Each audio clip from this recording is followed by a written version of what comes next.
Hello hi అండి, welcome to my channel. ఈరోజు recipe వచ్చేసి వేయించిన అనప గింజల చారు అండి. చాలా బాగుంటుంది, చాలా డిఫరెంట్గా ఉంటుందండి. టేస్ట్ ముద్దలోకి చాలా బాగుంటుంది. ఇప్పుడు ఎలా చేయాలో చూపిస్తున్నానండి ఈరోజు వీడియోలో. ఇలా ముద్దలోకి చపాతీ, రొట్టె, రైస్లో కూడా చాలా బాగుంటుందండి. ఇప్పుడు ఎలా చేయాలో చూద్దామండి.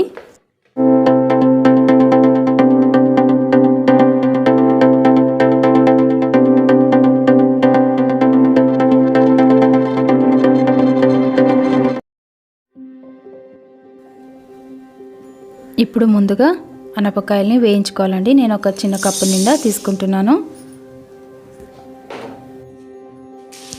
స్టవ్ని సిమ్లో ఉంచి ఇలా ఫ్రై చేయాలండి. కొద్దిగా బాగా వేయించాలి. ఇలా వేయించడం వల్ల చారు చాలా బాగుంటుందండి. నాకు ఇక్కడ నల్లవి దొరికాయండి, తెల్లవి కూడా ఉంటాయి.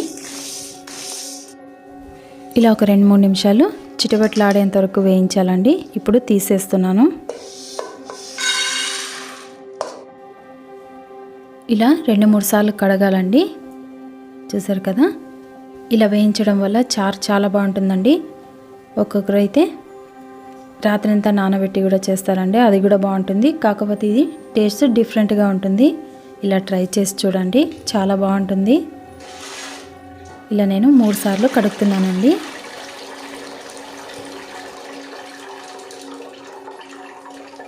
ఇలా 2-3 సార్లు కడిగిన తర్వాత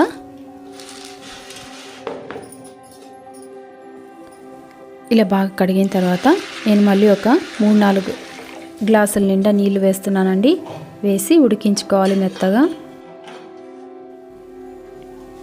ఒక 5 గ్లాసుల నీళ్ళు వేసి ఇలా కుక్కర్ మూత పెట్టి నేను ఒక 6 విజిల్ వచ్చేంత వరకు ఉడకపెడుతున్నానండి. మెత్తగా ఉడకాలి అనపకాయలు.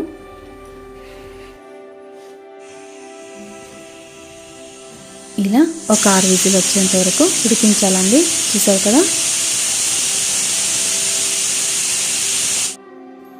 ఇప్పుడు మిక్సీ జార్లోకి నేను 1 కప్పు కొబ్బరి తురుము వేస్తున్నానండి. ఇప్పుడు ఇందులోనే నేను 1 ఉల్లిపాయ ముక్కను కూడా వేస్తున్నానండి, కట్ చేసి. తర్వాత కొద్దిగా అల్లం ముక్కను కూడా వేస్తున్నాను. 1 ఇంచ్ అంత తీసుకోవాలండి. ఇలా చిన్న కట్ చేసుకొని వేస్తున్నాను.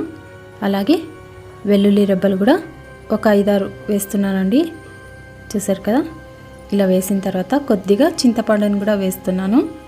తర్వాత 1 కట్ చేసి పెట్టుకున్న టమాటా ముక్కల్ని కూడా వేస్తున్నానండి. ఇలా వేసి కొత్తిమీరని కూడా ఇలా చిన్నగా కట్ చేశానండి. 1 కట్టు దాకా వేయాలి కొత్తిమీర. ఇప్పుడు ఇందులోనే 1 స్పూన్ నేను సాంబార్ పొడి కూడా వేస్తున్నానండి. 1/2 టేబుల్ స్పూన్ కారం కూడా వేయాలండి.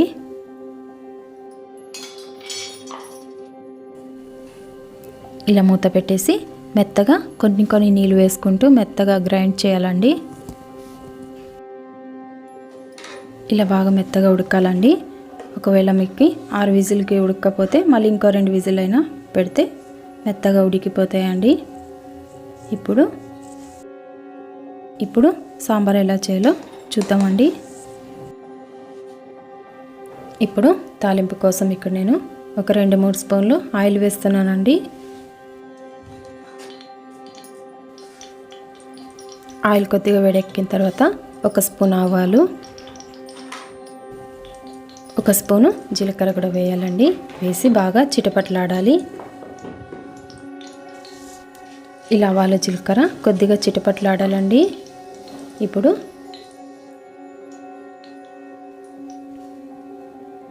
ఇప్పుడు ఇందులో ఒక 2 ఉల్లిపాయ ముక్కలు వేస్తున్నానండి. వేసి కొద్దిగా వేయించాలి.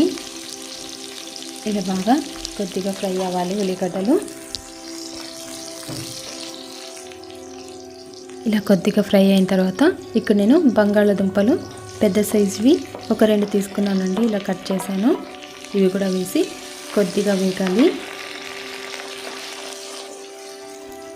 1 టమాటా కూడా వేస్తున్నానండి. అవి కూడా చిన్నగా కట్ చేశాను. ఇలా వేసి బాగా కొద్దిగా వేయించాలి. కరివేపాకు కూడా వేసి వేయించాలి. 1/2 టేబుల్ స్పూన్ పసుపు కూడా వేయాలండి. చారుకి తగినంత ఉప్పు కూడా వేస్తున్నానండి. ఇలా కొద్దిగా వేయించాలండి. ఇప్పుడు ఇలా బాగా అన్ని కలిపేటట్టు ఇలా అంతా బాగా కలిపి వేయించాలి. ముందుగా గ్రైండ్ చేసి పెట్టుకున్న ఇలా పేస్ట్ని కూడా వేస్తున్నానండి.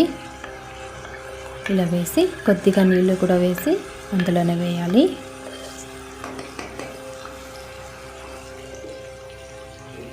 ఇలా కొన్ని నీళ్ళు కూడా వేసి నేను ఇందులో వేస్తున్నానండి. ఇలా బాగా ఒక 2-3 నిమిషాలు వేయించాలండి. పచ్చివాసన అంతా పోవాలి. ఇప్పుడు ఇందులోనే ఉడికించుకున్న అనప గింజల్ని కూడా వేయాలండి. నీళ్ళతో సహా వేస్తున్నాను నేను. వేసేసి బాగా కలిపి ఇప్పుడు ఇలా వేసిన తర్వాత తగినన్ని నీళ్ళు కూడా వేసి బంగాళదుంపలు అన్నీ ఉడకాలండి. ఒక 15 నిమిషాలు ఉడికించుకోవాలి. ఇలా గట్టిగా కనుక ఉంటే ఇంకా కొన్ని నీళ్ళు కూడా వేసి ఉడికించాలండి. ఇప్పుడు బాగా ఒక 15-20 నిమిషాల పాటు ఉడికించాలి.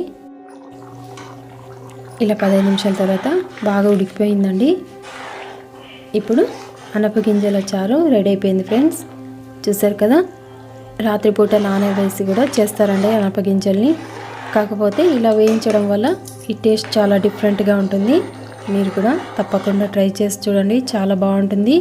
అలాగే ముద్దలోకి, రైస్లోకి, చపాతీలోకి కూడా చాలా బాగుంటుందండి. మీరు కూడా ట్రై చేసి చూడండి.